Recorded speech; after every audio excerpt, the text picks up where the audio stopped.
Hi, today we'll be studying about Warshaw's algorithm. We have done Warshaw's algorithm. The only thing that is not done, that was transitive closure. How do you find transitive closure using Warshaw's algorithm? So basically, you use Warshaw's algorithm to find one, that is all pair shortest path, and second is for transitive closure. Here, you might be given with a graph which might have weights or which might not have weights. Even if it has weights or it doesn't have weight, the transitive closure part remains same. So I am taking an example of a graph without weight for you to understand how to solve when it is without weight. So let's say this is the graph.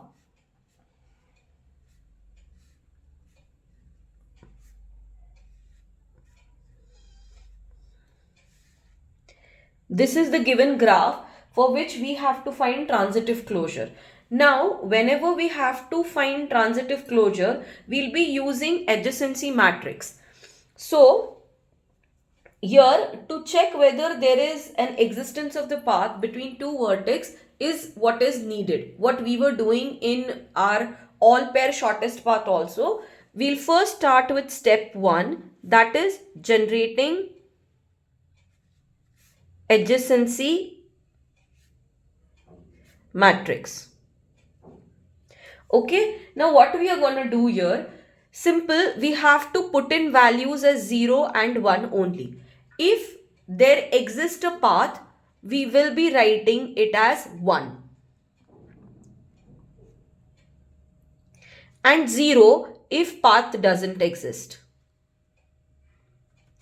As we were doing in all pair shortest path, wherein we were solving for R1, R2, R3, considering 1 vertex, in the same way here also we'll be starting with R0. Now what is this R0? This is the initial adjacency matrix. Here we'll be finding all direct connected edges. Okay, so from A to A I don't have any vertex. From where I have, we'll just go through that. From A to B I have, I'll put 1. Then from B to D I have, so I'll put it 1. Then from D to A I have, so I'll put it 1. And from D to C I have 1. Rest all becomes 0, because I don't have any direct edge from this part. We are done with solving R0. Now we'll go to the second step. Second step means we'll be considering A. That now all the vertex will be visited via A only. So step 2, consider path through A. So here you need to remember, wherever 1 is there, keep those values as it is. We are not solving for them. So here again A, B, C, D.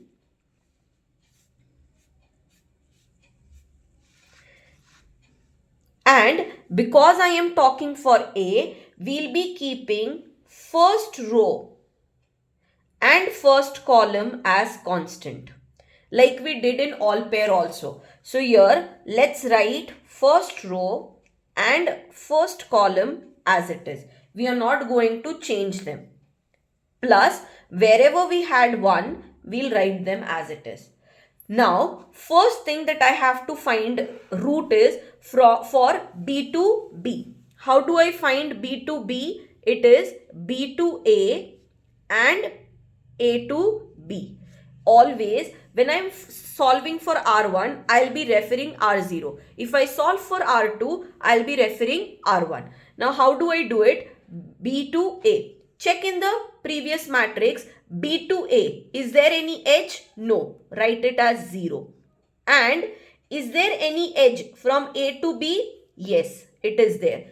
When I write 0 and 1, this is actually AND operation, your logical AND operation. What logical AND operation says? The value is 1 only if both the outputs are 1. So here the value is 0 and 1, which will give me value as 0 only. So here it will be 0. In the same way, I'll solve for B2C. B2C.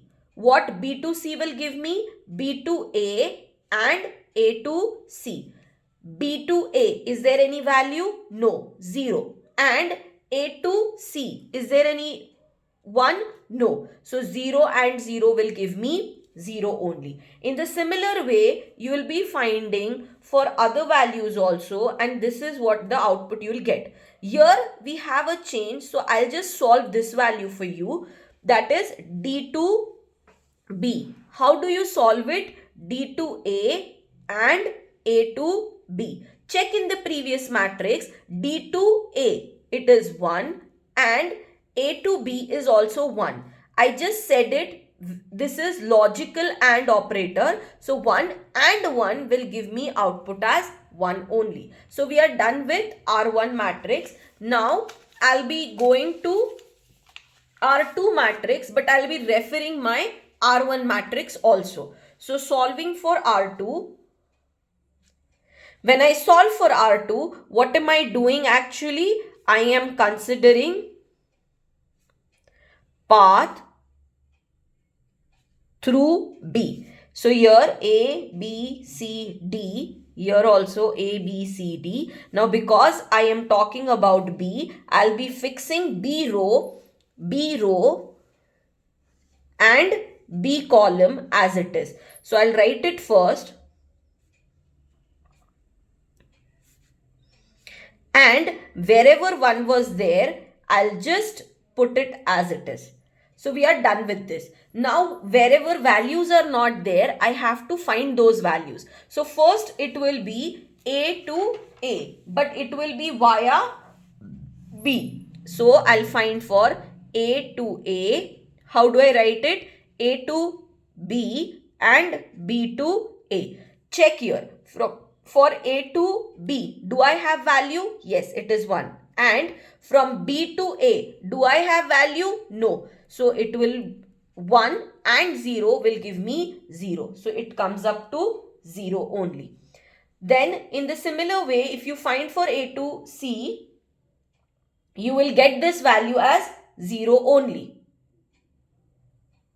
Then solve for A to D, A to B and B to D. Check the values. For A to B, I had 1. So put it as 1. And for B to D, I have value 1. 1 and 1 will give me output as 1. So here I have a change. In the similar way, if you solve for these, you will get this matrix. Now, once this is done, I'll be solving for next step, that is step 4. In step 4, I'll be considering path through C. When I say I am considering path through C, I'll be fixing C row and C column. So let's fix C row and C column. Plus wherever 1 was there, just fix them. So whatever is remaining, we are just finding for them. So let's find for A to A. What will I get here? A to C and C to A. From the previous matrix, A to C is 0 and C to A is also 0. So this will sum up to 0 only. Next, find for B to A. That is B to C and C to A. B to C is 0 and C to A is also 0. So this will also sum up to 0. Solve for B to B via C. So B to C and C to B. B to C is 0 and C to B is also 0. So this will again sum up to 0. So we are done via C also. Last step, that is step 5, considering path through D. When I say I am considering via D, this is my R3. I am now solving for R4.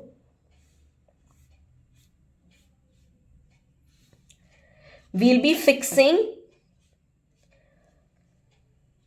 D row and D column, plus wherever we had 1, we'll be fixing them. Remaining all the values I have to find again. Okay, now how do I find it? Again, I'll start from here, A to A via D. So A to D and D to A. A to D, do I have 1? Yes. And D to A, do I have 1? Yes. So 1 and 1 will give me output as 1. I'll substitute it as 1. Solve for A to C, A to D and D to C. A to D is 1 and D to C is also 1. So 1 and 1 will give me 1 again. In the same way, you can find for B, that is B to B. If you find, you will get it as 1. B to A you will get 1. B to B also you will get 1. B to C also you will get 1. Only C is the one that gives you output as 0 only. This is your final answer for your transitive closure. I hope you understood. If you have any doubt, please do comment in the comment section. I'll be happy to help you. Thank you.